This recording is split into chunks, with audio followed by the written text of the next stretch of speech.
Gente, a Jaqueline, ela cantou aqui. A Jaqueline, ela cantou aqui no começo a mensagem musical, diz assim: eu sou um milagre. Cada um de vocês aqui é um milagre. A Viviane, com o grupo de Conjunto Louvor aqui, cantou aqui. Obrigado. Confie. Você acredita que você é um milagre? Você acredita que nós somos um milagre?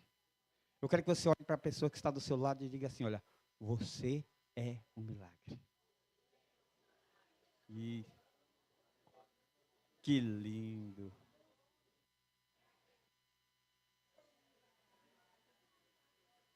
Que lindo. Isso é um momento maravilhoso, um momento que a igreja é é tipo uma confraternização, sabe? Às vezes você senta do lado da pessoa e você está tão empolgado, às vezes até com o trabalho da igreja, o que você vai fazer, o que você vai cantar, com a lição, com o que você vai ouvir. E a gente se senta no banco da igreja, a gente nem percebe que está do lado de uma pessoa maravilhosa, que está diante do seu irmão, que está diante da sua irmã, que o próprio Jesus está ali do seu lado. Você precisa acreditar, você precisa confiar. Queridos, eu gosto de começar lendo a Bíblia, tá? Deixa eu ver onde eu vou ler aqui. Lendo a palavra de Deus, lendo a Bíblia, tá? Em Hebreus 11, versículo 8. Deixa eu abrir minha Bíblia aqui. Hebreus 11.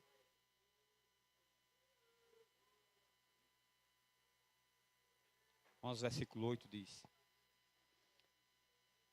pela fé, Abraão, sendo chamado, obedeceu, indo para um lugar que havia de receber por herança, e saiu sem saber para onde ia. Eu acho que é no versículo 17 que ele fala aqui, 17 aqui, ó.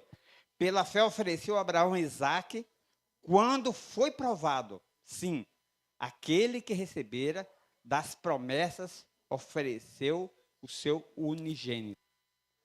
Olha, nós temos muita passagem no livro de Hebreus, Hebreus 11, fala muito sobre fé. Capítulo 1, 11, versículo 1, já fala assim, o que é a fé? A fé é o firme fundamento, a certeza de coisas que não se vê, mas pode experimentar.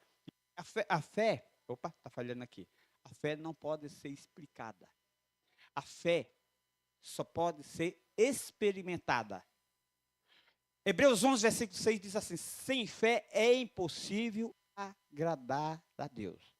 Queridos, se você quiser, nesse ano 2026, se você quiser agradar a Deus, se você quer fazer a vontade de Deus, você precisa cultivar a fé. Você precisa ter certeza que Deus te deu uma porção de fé e que você precisa cultivar ela como uma plantinha, você precisa regar para que ela cresça. O meu objetivo, eu acredito que todos nós, como anciões aqui dessa igreja, é fazer com que a igreja andem com Deus, que a igreja possa crescer na fé, que a igreja possa confiar. Inclusive, foi o nosso tema da nossa lição jovem, a lição dos adultos também foi maravilhosa. Eu fiquei perdido nas duas lições essa semana.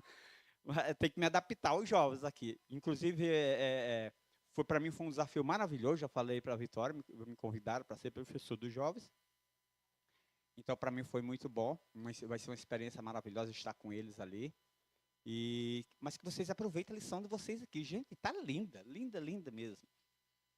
Então, vocês já perceberam que o meu tema hoje aqui é fé. Queridos, a única âncora para que você possa se agarrar a Jesus é a fé. O apóstolo Paulo chega a dizer assim: pela fé sois salvo. Pela fé sois salvo. Mediante a graça do nosso Senhor Jesus Cristo. Quer dizer, e ele continua dizendo lá em Efésios, capítulo 2, versículo 8 até o versículo 10, ele diz assim: a fé é um dom de Deus. A fé é um presente de Deus. A fé é um presente que Deus te dá e você precisa utilizar. Conforme você vai utilizando ela, você vai crescendo na fé. Você vai aumentando a sua fé. Eu queria trazer aqui uma historinha para vocês.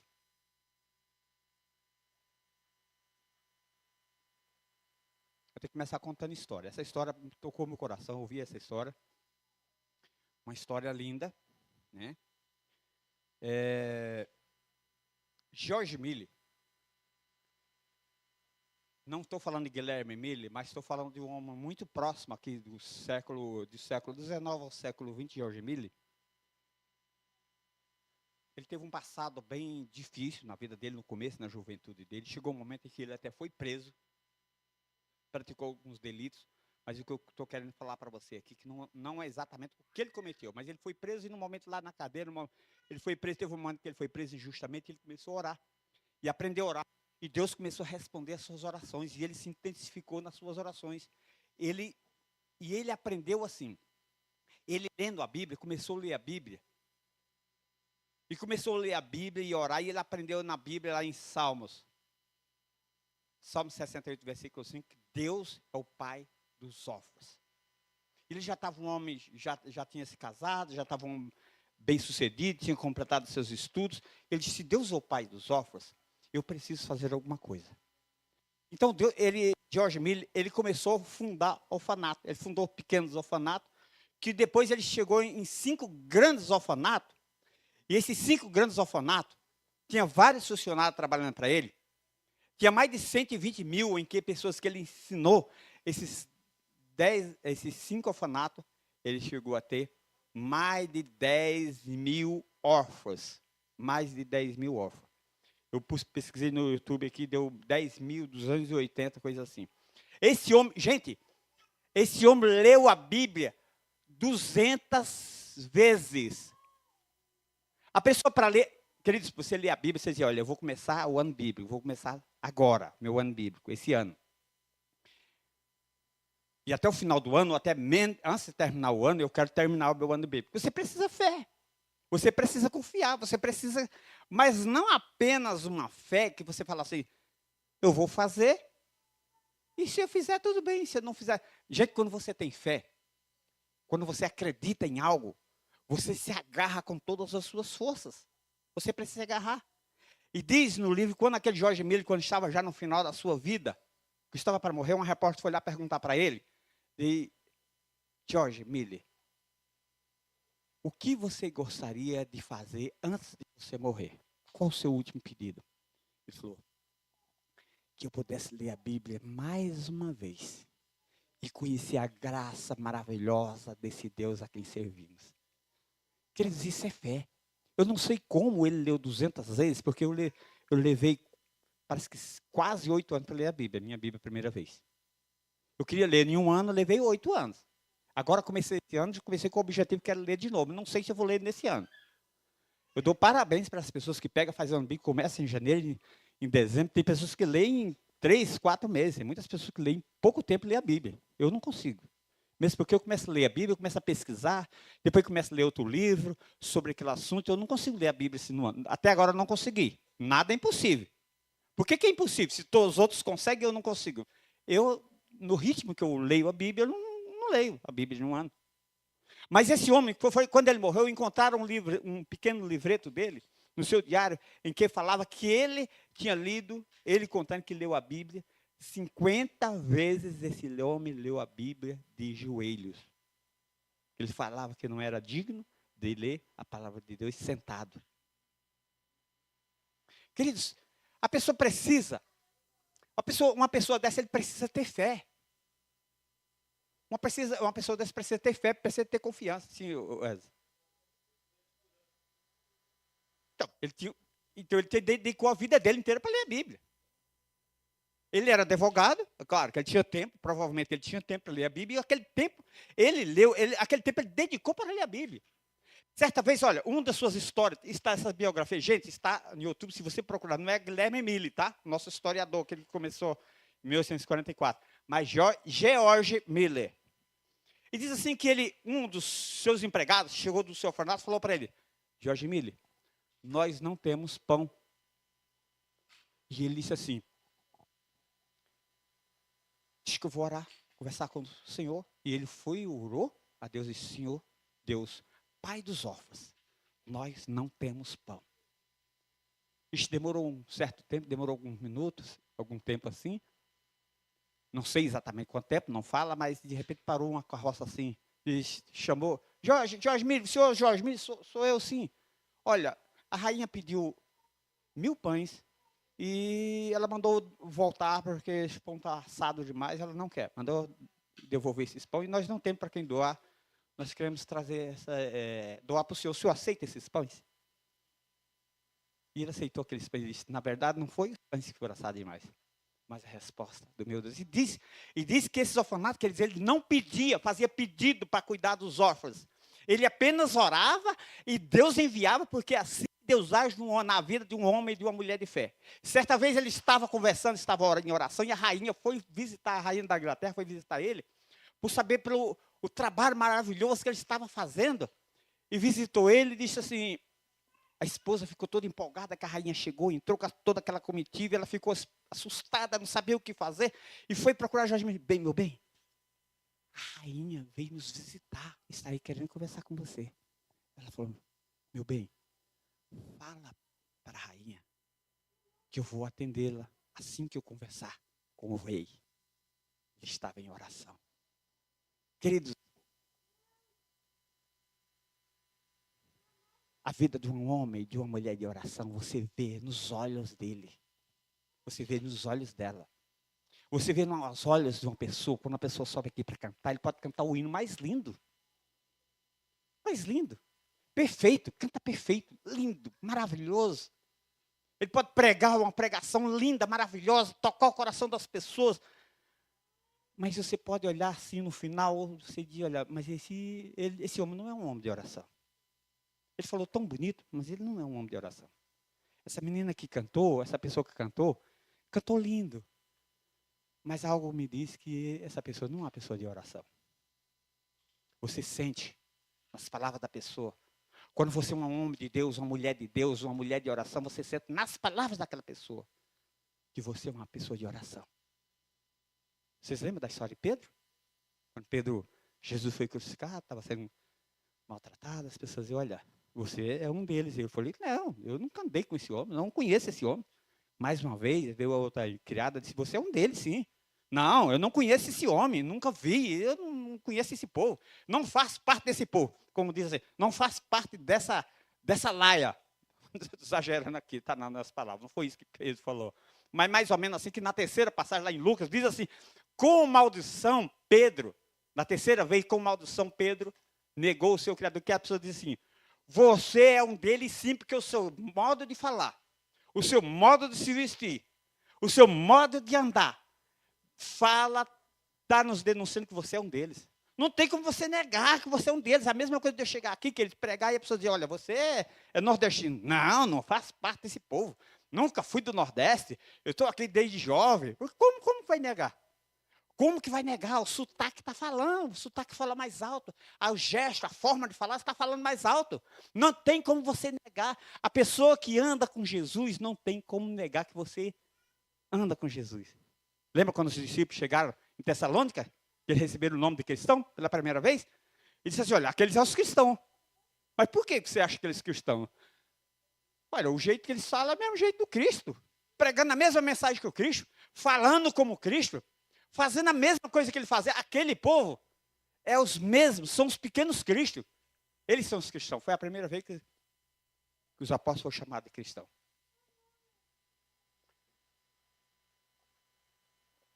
Querido, o sonho de um bom crente não é apenas ser um crente. O objetivo de um crente não é apenas ser um crente. Porque a Bíblia diz que o diabo também é crente. Crente é aquele que crê. Crer não é o suficiente. Você tem que ser um cristão. Você tem que ter o exemplo de Cristo. Eu quero falar aqui de uma história, queridos, aqui na Bíblia. Eu estou me demorando muito na conversa. E deixando o objetivo que eu queria de lado. Infelizmente, eu tenho esse mau hábito. Tá? Eu falei, gente, o que eu falar aqui, que vocês me perdoem, o que eu falei, porque eu comecei a preparar um sermão, e eu comecei a escrever, perdi todo, porque não é que eu me perdi, comecei a aparecer assunto, não, vou por aqui, vou falar esse assunto, não, é esse aqui que é mais importante. Não sei se vocês são como eu. Aqui, peraí, vou colocar esse tablet aqui, tá? Mas uma história que me toca muito o meu coração. Não tem uma história melhor para nós começar o ano como essa história. Uma história de fé. Porque é isso que nós precisamos, Silvio. Fé, confiança. Só que esse homem, quem era esse homem? Vou falar de um homem aqui. Você vai abrir sua Bíblia agora. As pessoas vão colocar aqui na tela para a gente ler. Em Mateus capítulo 8, versículo 5. Tem uma segunda versão sobre essa mesma história que está lá em Lucas, tá? Mas eu quero me deter aqui. Eu quero, nessa história. Essa história toca mais meu coração. Essa história me chama mais a atenção. Tem uma outra versão, o pessoal fala até que existe uma contradição. Não existe contradição, tá? Porque o evangelista, ele escreve de uma forma, o outro evangelista escreve de outra forma. Você tem que juntar as duas versões e chegar ao bom senso. O que a Bíblia está querendo falar sobre aquilo ali? Mateus 5, versículo 8. Ele diz assim, vamos ler aqui junto. Quando Jesus chegou a Cafarnaum, um capitão do exército romano veio e suplicou-lhe ajuda. Senhor, o meu servo está em casa, de cama, paralítico, e sofre com muitas dores. Vamos continuar assim até o versículo, vamos ler até o versículo 13. Até o versículo 13. E Jesus disse, eu vou curá-lo. Então o oficial disse, eu não sou digno que o senhor entre na minha casa, se apenas ficar aqui e disser, seja curado, o meu servo ficará bem. Versículo 9. E eu disse, porque também obedeço às ordens dos meus superiores e tenho autoridade sobre os meus soldados. Quando eu digo a um deles, vai, ele vai, e a outro ele vem. E ao meu servo, faça isto ou aquilo, ele faz. Por isso sei que o Senhor também tem autoridade para dizer a doença dele, que saia e ela sairá. O 10. Jesus ficou maravilhado. Lembre dessa passagem aqui, ó. Maravilhado. Voltando-se para a multidão, disse, eu ainda não vi uma fé assim em toda a terra de Israel. Versículo 11. E eu digo isso a vocês, muitos que são dos judeus virão muitos que são judeus virão do Oriente, do Ocidente, e se assentarão no reino dos céus, com Abraão, Isaque e Jacó. E muitos israelitas serão lançados fora, na escuridão, no lugar de choro e ranger de dentes. Então Jesus disse ao oficial romano, vá para casa, e aquele que você tinha fé, já aconteceu. E o rapaz foi curado naquele mesmo momento.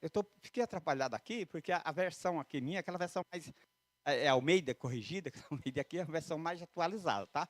Mas foi muito boa essa versão aqui. Muito boa essa versão para a gente ler aqui. Queridos, primeira coisa que nós encontramos aqui. Eu peço o centurião. Quem era o centurião romano? Uma autoridade romana não só para manter ordem, ele tinha no seu poder, sobre as suas mãos, até 100 homens, por isso chama centurião, 100 soldados. Podia ser 60, 80 ou 100. E aquele homem, ele tinha toda a responsabilidade de manter a ordem naquela cidade, naquele bairro, naquela região, e também recolher os impostos. Todo o dinheiro, toda a fortuna que saía dali para os cofres romanos, passava sob suas mãos. Aquele homem era um homem bem sucedido. O centurião, geralmente, era pessoas bem empregadas, bem sucedidas, sim. Agora, aquele homem, que era uma pessoa bem sucedida, o centurião, onde esse homem morava? Logo no comecinho nós leu aqui, em Cafarnaum. Cafarnaum, querido, ele ficava mais ou menos a 2 dias de distância de Jerusalém, 2 dias de viagem, de caminhada que o pessoal fazia. Cafarnaum foi a cidade em que Jesus fez, na média de 1/3 dos milagres que ele fez, foi em Cafarnaum. Se nós podemos dizer que Jesus tinha um endereço, uma cidade, o endereço que ele morava, a cidade era Cafarnaum. Hoje, nós estávamos pesquisando o que tem hoje lá. Hoje não tem mais uma cidade, hoje tem um vilarejo e lá um sítio arqueológico. Lá existem muitas pessoas trabalhando Porque toda a história do evangelismo de Jesus, toda a história do evangelho, está concentrada naquela região. Então, eles fazendo escavações, tirando muitas coisas arqueológicas, que dá prova da vida de Jesus, da vida dos apóstolos, da existência dessa história lá naquela região ali. Então, queridos, o centurião, ele, apesar de ser um homem de autoridade, apesar de ser um homem que tinha, lembrando, o centurião é uma autoridade romana.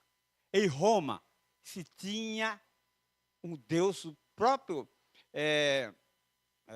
o imperador romano era considerado um Deus. Era considerado um Deus. As pessoas tinham que prestar culto ao imperador romano. Eu acho que era, se eu não me engano, o nome, eu até peguei o nome, está aqui, papelzinho aqui, não vou conseguir encontrar. Se eu não me engano, era César Augusto, tá? Se eu tiver errado, vocês me corrijam depois. Eu não tomei nota, não vou ler o livro todo aqui para falar para você. Ele era considerado um Deus e ele era chamado, tinha o título assim, o Salvador do mundo. Quando as pessoas falavam muito sobre o Salvador do mundo, viria, ele disse, não, eu sou o Salvador do mundo. Esquece esse negócio de religião. Vocês querem adorar um Deus? Então vocês vão ter que me adorar. Eu sou o Salvador do mundo. Vocês têm que prestar culto para mim. E as pessoas começaram a prestar culto, no começo as pessoas já achavam um absurdo. O quê? Mas adorar um? Não tem nada a ver. Mas sabe aquela questão que você começa a adorar assim, vai prestar o culto por obrigação. Só que os seus filhos já começam a se acostumar. Os seus netos já acham que aquilo é uma regra de fé. É dessa forma que muitas vezes o nosso estilo de religião é deturpada, porque as pessoas começam a ensinar uma coisa que no começo parece uma mentira, mas depois você já passa a ser aceitável e depois a mentira se torna verdade. E você vê isso muito no nosso mundo. Então aquele homem, ele se ajoelha. Sabe por que eu fiquei nessa passagem aqui? Porque em capítulo 8 de Mateus, que fala aqui que ele se humilhou, se ajoelhou diante do Salvador. Senhor, vai salvar o meu servo. Ele está horrivelmente sofrendo de uma doença, de uma doença maligna, está paralítico sobre a cama. E Jesus disse, eu vou salvar. Foi simples assim, Júnior. O Juninho gosta dessas passagens assim, quando fala assim. Jesus falou uma palavra simples. Eu vou salvar, eu vou curar o seu servo. Eu vou com você. Só existe 2 vezes no Evangelho em que Jesus... mas antes disso, aí o servo, que foi que falou? Que ele falou para Jesus, Senhor, eu não sou digno de que você entre na minha casa. Né? Eu não sou digno que o Senhor entre na minha casa. Mas dizer apenas uma palavra, meu servo será curado. Ele, esse homem, apesar de não ser judeu, não participar dos costumes judaicos, ele conhecia, sabia que um judeu, ao entrar na casa de um gentil, ele se tornava impuro. Então ele disse assim, não é justo que o Senhor, ele vai na minha casa. E por isso que ele disse, Senhor, eu não sou digno de entrar na minha casa. Não é apropriado, não precisa o Senhor se incomodar. Basta que o Senhor diga uma palavra, o meu servo será curado. O Senhor fala uma palavra só. O Senhor tem autoridade sobre as doenças. Assim como eu tenho autoridade sobre os meus servos, sobre os meus soldados, eu sei que o Senhor tem autoridade. Queridos, nós precisamos entender que aquele homem, apesar de não ser um homem que costumava praticar religião, assim como eu e você, está na igreja todas as vezes por semana, se ele tinha sua religião, a sua religião não era a religião verdadeira. Por que eu digo que não é verdadeira? Porque ele se apegou à religião dos judeus. Ele viu que a religião que ele servia não levava ele para lugar algum. Antes daquele homem falar com Jesus, Senhor, eu sei que o Senhor tem autoridade. Eu sei quem o Senhor é. Uma pessoa não pode se achegar com tamanha fé sem antes ser tocado por Jesus. Sem antes ser tocado pelo Espírito Santo de Deus. Ele tinha sido tocado, apesar das pessoas dizerem assim, olha, teu servo está doente, não se incomode, você tem dinheiro, paga um tratamento para ele. Mas o tratamento não vai resolver. Os médicos falaram que só Deus pode curar ele. Vocês já viram uma situação assim? Olha, a sua situação, só Deus. E aí a Bíblia diz, queridos, que quando termina a possibilidade do homem, ali começam as possibilidades de Deus. Você tem que fazer a sua parte, sim. Nós precisamos fazer a nossa parte, sim. Mas quando acaba todas as possibilidades, você tem que se apegar a Deus. E aí, se for da vontade dele, é isso que eu quero comentar no finalzinho dessa história aqui. Se for da vontade dele, a nossa fé tem que estar preparada para receber a vontade de Deus ou não. E Jesus disse assim, e quando ele disse assim, olha, o Senhor fala apenas uma palavra, meu servo será curado.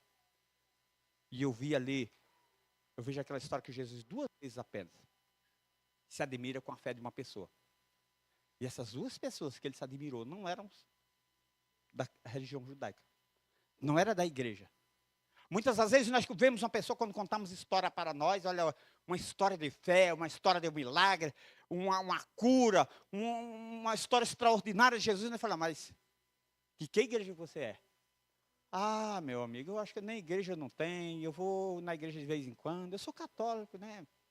Eu fiz as promessas, mas eu não pude nem ir lá, pagar a promessa, mas eu confiei em Deus e o milagre aconteceu.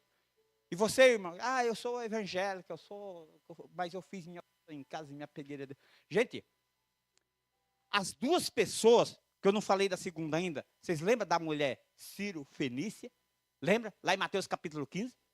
Quando a mulher chega para Jesus, ela diz assim, Senhor, cura a minha filha.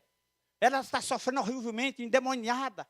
E Jesus diz a história, em Mateus fala assim, que ele saiu andando como se nada acontecesse, nada tivesse. E os discípulos assim, Senhor, despede essa mulher incomodando, gritando atrás da gente. E ele para. E a mulher chega perto dele. E ele diz assim, mulher, eu não vim senão para as ovelhas perdidas de Israel. Não é justo tomar o pão dos filhinhos e dar para os cachorrinhos. Na verdade, Jesus estava querendo fazer uma correção. Na verdade, Jesus estava querendo ensinar, Silvio, uma lição para aqueles discípulos, que ele achava que Jesus, que não deveria o evangelho ser pregado para os gentios. Não deveria ser falada a mensagem de salvação para os gentios. Nós não deveríamos levar a mensagem para fora. A mensagem deveria ficar dentro da igreja. Aquelas pessoas deveriam se apegar à fé. Muitas das vezes é assim que a gente fazemos. Não deveria ser assim. E Jesus disse para aquela mulher, olha, não é justo tirar o pão dos filhinhos e eu vim para as ovelhas perdidas de Israel. Na verdade, você pode ver que Jesus, a Bíblia fala que Jesus, 3 anos e meio, Jesus pregou o evangelho de Israel. Por isso que João diz, ele veio para os seus, e os seus não receberam. Mas a intenção do evangelho não era só ficar grudado sobre um povo. Deus não é um Deus exclusivista, não. A mensagem é para o mundo, é para aquele que aceita, é para aquele que diz, eu quero ser salvo, eu aceito essa salvação. E a mulher diz aquela história linda, de uma história de fé, e diz assim, Senhor, mas os cachorrinhos também comem das migalhas dos seus olhos. Eu vou ficar aqui, Senhor. Se o Senhor tiver migalha, eu quero.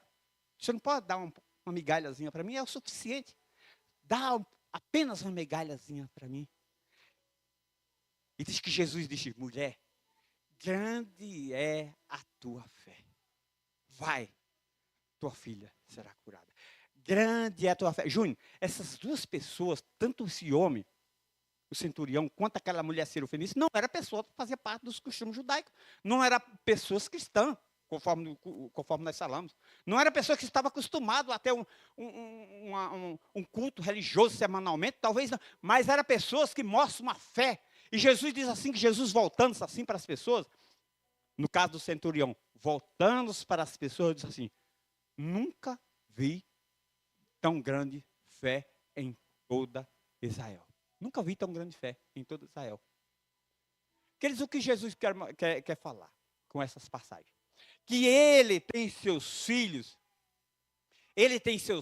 em toda religião, em todo lugar, tem seus filhos. Ele sabe quem são as pessoas que realmente estão se colocando nas suas mãos, que tem que ser apegado ao seu manto de justiça. Agora, por que Jesus... Querido, preste atenção. Por que Jesus se admirou da fé daquele centurião? Primeira coisa que eu quero lembrar para vocês. A fé daquele centurião é uma fé que importa.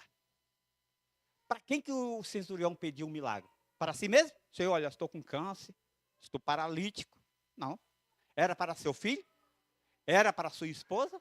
Quantas às vezes nós não convocamos as pessoas aqui, de gente, vamos fazer uma semana de oração aqui, vamos fazer uma vigília, a minha esposa está doente, tem um parente nosso que está doente, tem uma irmã da nossa igreja que está doente, e é pessoa de grande importância, e a gente se junta e ora, e Deus faz maravilhas, nem sempre, mas acontece que sim, se for da vontade de Deus ele faz, e às vezes não.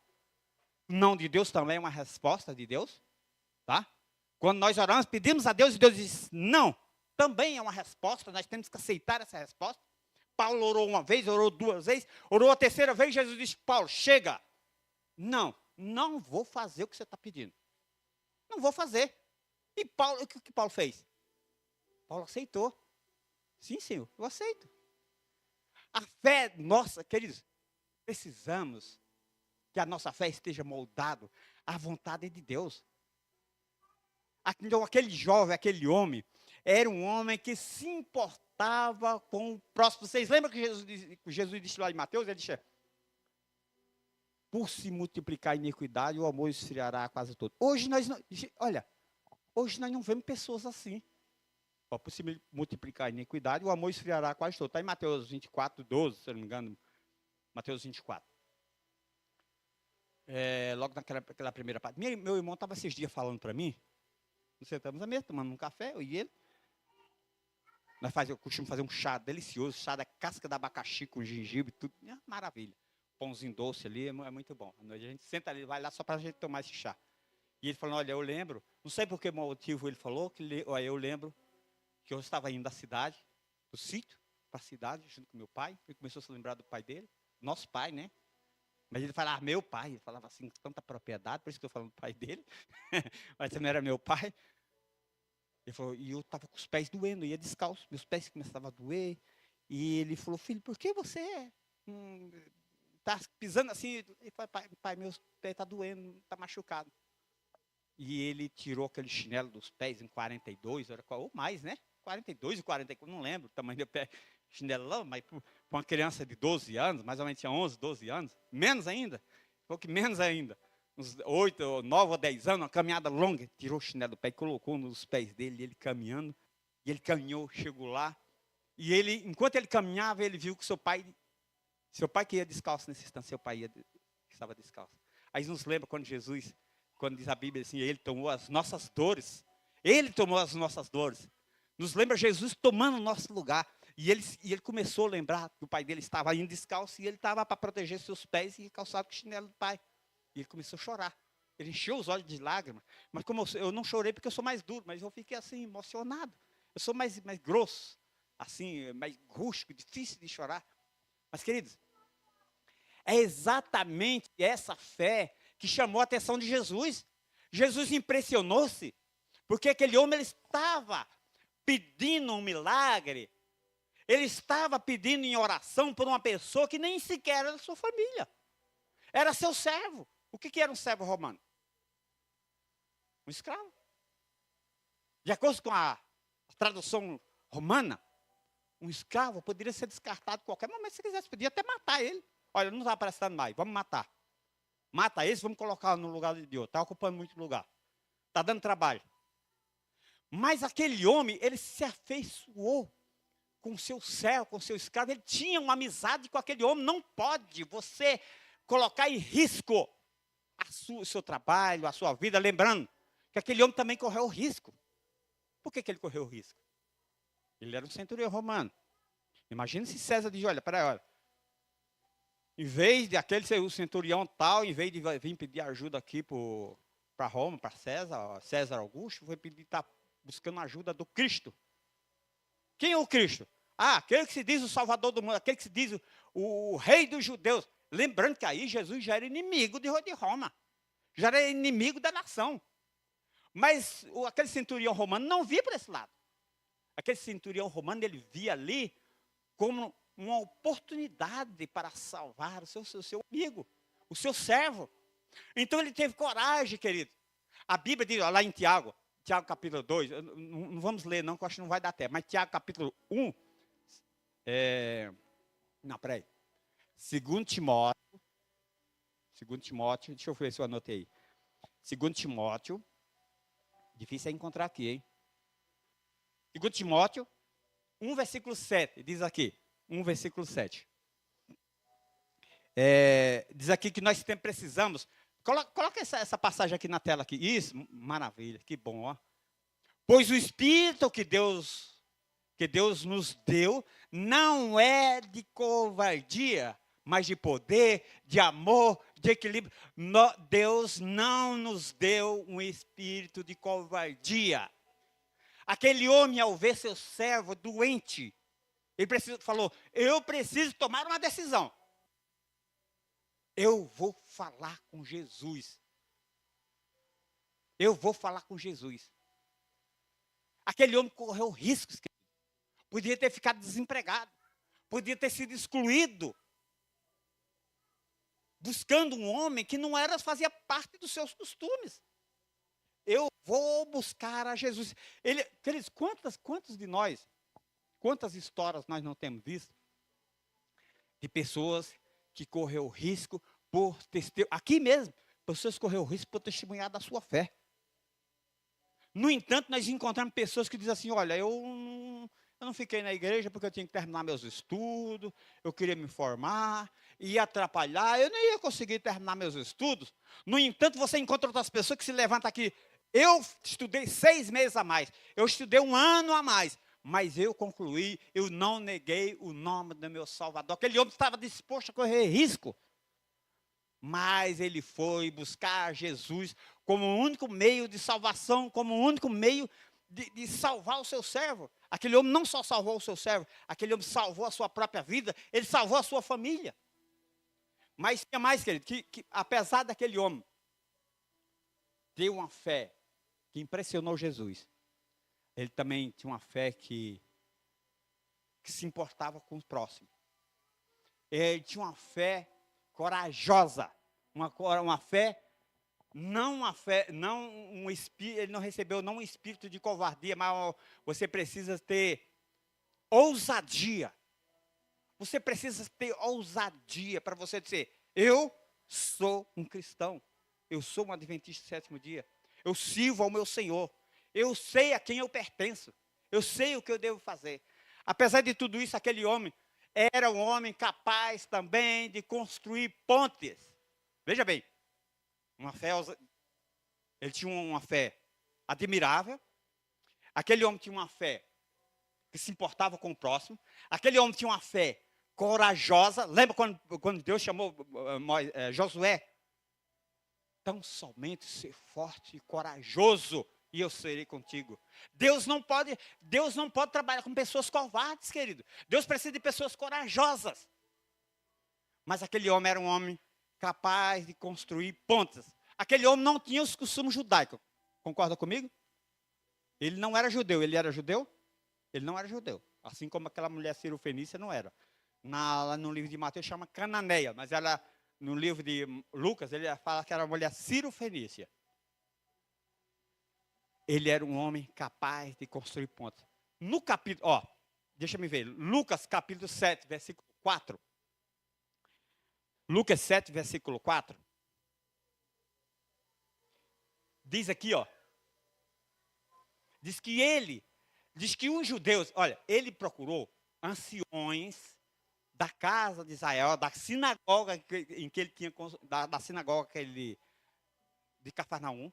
E diz aí, Lucas 7, versículo 4. Chegando a Jesus e começaram a pedir, com instância, a Jesus, que fosse com ele e socorresse o homem. Contaram-lhe que a pessoa admirável era o centurião. Se alguém merece de ajuda, ele, diziam. Na minha Bíblia diz assim, vai com ele, Senhor, porque ele é digno. E foi essa passagem que eu separei. Senhor, o Senhor vai com ele porque ele é digno. Porque ele sozinho construiu para nós nosso negócio. Veja o versículo 5. Acho que é no versículo 5, está aqui. No versículo 5, que diz aqui. Esse homem nos construiu a nossa igreja. Esse homem construiu o nosso templo. Versículo 5 aqui. Deixa eu ver aqui. Deixa eu marcar aqui na minha Bíblia aqui, tá? Marquei não. Mas no mesmo capítulo, Lucas 7, versículo 5, diz: esse homem é digno, ele merece. Por quê? Ele sozinho construiu para nós uma igreja, construiu para nós um templo. Que era se aparecesse um homem desse para nós construir uma nova igreja lá embaixo, uma pessoa de fé. E com a gente, e olha aí, tem, viu? Tem pessoas. Se a gente decidir construir, tem pessoas dispostas a nos ajudar. Eu conheço aí um empresário que falou: no dia que você escolhe, disser, vamos construir igreja, pode me chamar. Pode chamar que eu sou disposto a lhe ajudar. Foi o mesmo que ajudou o pessoal no Freitas lá, tá? O Vanderlei, o nome dele. É charado Vanderlei. Não é o Vanderlei daqui, não. O nome dele é Vanderlei. Então, aquele homem era um homem disposto, estava preparado para construir pontos. Queridos, nós precisamos deixar de ser chato na nossa vida. Nós precisamos construir pontes. Sabe o que é construir pontes? É você apagar os fogos. Eu tenho um livro, eu li um livro uma certa vez que diz assim: os fogueteiros do diabo e os bombeiros de Cristo. Os fogueteiros do diabo, sabe o que é os fogueteiros do diabo? Lembra que Tiago fala que a língua é um fogo consumidor? A língua é um fogo que incendeia tudo. Mas você precisa ser bombeiro de Cristo. Você precisa apagar os fogos da destruição. O diabo vai incendiando e você vai apagando. Você tem que jogar fogo. Como que você pode apagar um incêndio? Com amor. Com amor. Eu falava da nossa lição aqui. A nossa lição aqui falou também sobre isso aí. Eu quero finalizar aqui com vocês e seguir. Na sequência aqui. Eu poderia falar para vocês muitas outras coisas, mas eu estou vendo que a hora está certa, Robson? Certo? Infelizmente, eu sempre passo da hora, né? Aquele homem, apesar de ter uma fé admirável, aquele é uma fé que se importava, é uma fé corajosa, era uma fé de construir pontes. Ele mesmo construiu com o seu dinheiro, com as suas finanças, um templo para o povo judeu. Aquele era um homem que tinha uma fé humilde. A fé daquele homem era uma fé humilde. Sabe por quê? Porque ele mesmo diz assim: Senhor, enquanto as pessoas diziam assim, ele é digno de que o Senhor vá com ele. E ele mesmo diz assim: Senhor, eu não sou digno. Não. Eu não sou digno. Queridos, não tem uma única pessoa que se apresente diante de Deus, que ele esteja diante da presença de Deus, para que ele não diga: ai de mim, Senhor, tem misericórdia de mim. Tem misericórdia de mim. Eu sou um pecador. Ai de mim. Porque assim aconteceu com os homens do passado. Quando Moisés se encontrou com Deus, ele cobriu o rosto para não ver a glória de Deus.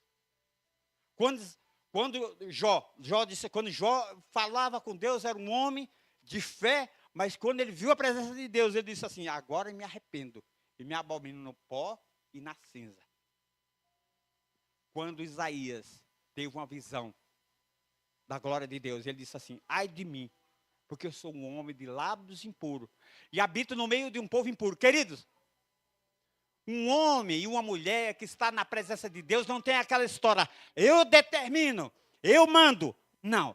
Um homem e uma mulher que está na presença de Deus diz assim: ai de mim, Senhor. Aquele era um homem humilde.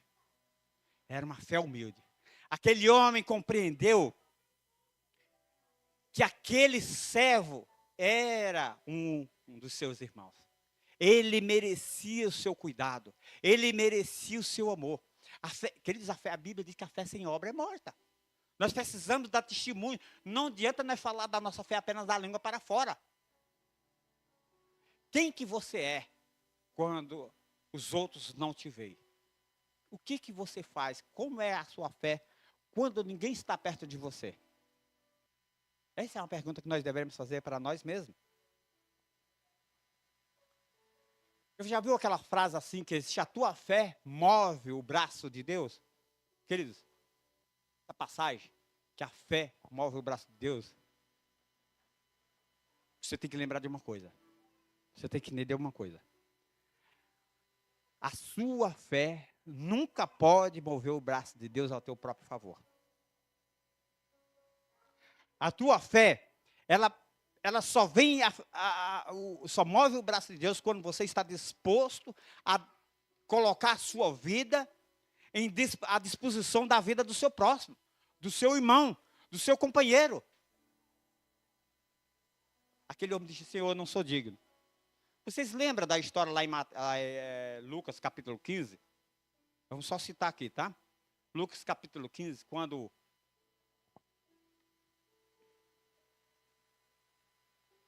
aquele jovem que saiu de casa, como é o filho pródigo, ele saiu e ele disse assim, saiu, a vida dele não deu certo, deu tudo errado lá fora. Quando ele voltou, ele planejou que ele ia falar para o pai. E quando ele chegou, ele falou assim para o pai, pai, eu não sou digno. Pequei contra o céu, pequei contra ti. Aquela história é minha, aquela história é minha, aquela história é a sua história, querido. Porque um dia, querido, você esteve longe de Deus. Um dia você esteve longe do Pai.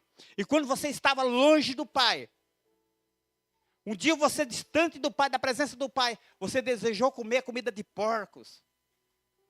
Quando a ficha caiu na tua vida, querido, você voltou para o Pai. E você, antes de você chegar, quando você virou a esquina, meus queridos, quando você virou a esquina, o pai que estava em casa correu, te abraçou, te colocou uma veste nova, te colocou uma aliança no dedo, um anel no dedo e disse assim, filho. E ele fez um banquete, colocou uma mesa para que todos ali pudessem participar daquela ceia. Ele te abraçou, te chamou de filho, te chamou de filha. E ele disse assim, quando ele falou assim, pai, eu não sou digno. O pai não queria saber do que ele tinha feito, do que ele tinha aprontado. Ele simplesmente queria dizer assim, vamos festejar. Porque aqui esse filho estava perdido e hoje foi achado. Precisamos, queridos, ter a certeza, no capítulo 8, aqui na sequência, aqui diz aqui que muitos sentarão ali à mesa com Isaac, com Abraão, Isaac e Jacó. Nós precisamos saber que nós temos muitos outros filhos. E que muitas pessoas, ao você sentar na mesa, você vai ver muitos irmãos, muitos parentes, muitos amigos, muitas pessoas que muitas das vezes não participam da tua religião, não participam da tua fé, mas foram pessoas que você conheceu no passado, não era da tua mesma fé, mas aquela pessoa se apegou a Deus.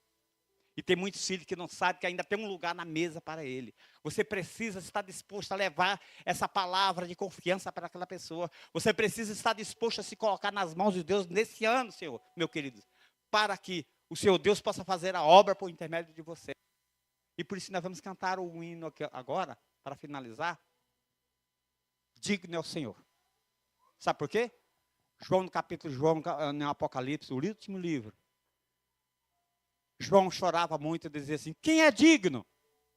Ninguém foi achado digno para abrir o livro. Eles cantavam um hino, veio um coro de anjos cantando. Ele, o leão da tribo de Judá, ele é digno. Porque ele morreu. Porque ele morreu para abrir o livro. Queridos, Jesus veio a esse mundo, nasceu por causa de você. Ele morreu por sua causa. Ele ressuscitou por sua causa. E ele voltará por tua causa. E um dia nós precisamos estar aqui. Quando ele falar, quem é digno? Nós possamos dizer, o Senhor é digno. Tu és digno, Senhor, de receber a honra, a glória e o louvor. Que Deus possa te abençoar. Que você tenha um início de ano abençoado. Isso eu te peço, hein? Graças a Deus.